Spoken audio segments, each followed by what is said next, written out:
Hello everybody, welcome to the Redmen TV. My name is Ben Kelly. This is the Liverpool Development Watch and my job is to bring to you updates on the loanees and new sides associated with Liverpool Football Club. A little bit later on the show we're going to be talking about a great win in the mini derby for Liverpool's under-18s, but right now, as we usually do, we're going to start with the loans, and it's been another quiet week for the loanees unfortunately, but it was another fantastic week individually for Harry Wilson, who scored yet another outrageous goal at home to Birmingham in a 3-1 derby win on Saturday afternoon. He's been playing a lot more centrally in recent weeks as more of an 8 in the middle of midfield, and he scored a Fabio Aurelio-esque free kick to put Derby 2-1 up early in the second half. They were of course 1-0 down in that game and turned it around pretty quickly at the beginning of the second half. That makes it 4 goals and 2 assists in 14 appearances so far for Derby, which isn't a bad return at all. He is the guy at the moment who is making the headlines in terms of the loanees. He's having a fantastic run of form. He's scoring these crazy goals which is getting him into the media limelight. Liverpool did of course tie him down to a new contract prior to the pre-season games he played,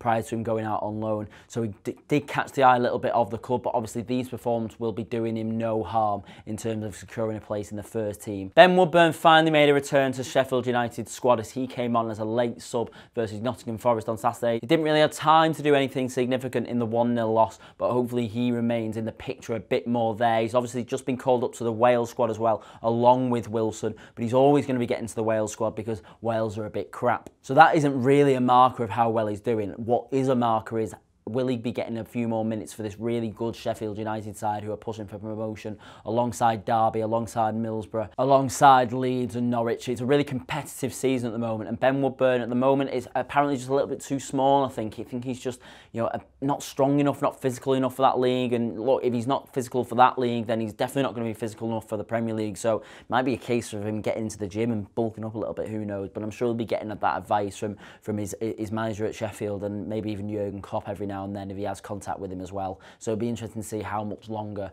he can go, you know, getting a bit more minutes, getting a bit more time on the pitch rather, at Bramall Lane. Ovie Ejaria and Ryan Kent were involved in Rangers' 2-0 win over St Mirren on Sunday, but were significantly more quiet than usual. It was Steven Gerrard who actually made the headlines this week from a Rangers point of view, with that clip of that press conference that went viral, particularly on Twitter, taking over the sort of Liverpool Twitter the other night. It was amazing. It really was good. Basically, if you haven't seen it already, Jordan Rossiter was being asked about how, you know, now he's coming back into the squad. He's been injured for quite a while, Jordan Rossiter.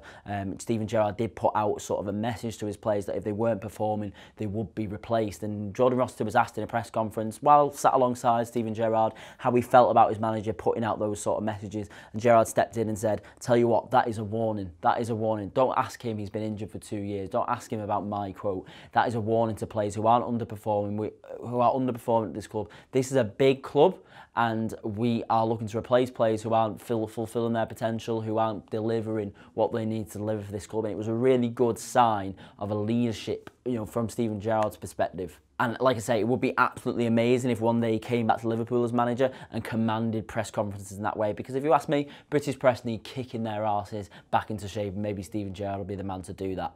The youth sides then and the under-18s were involved, like I say, in a thrilling mini derby with Everton, with top of the table Everton.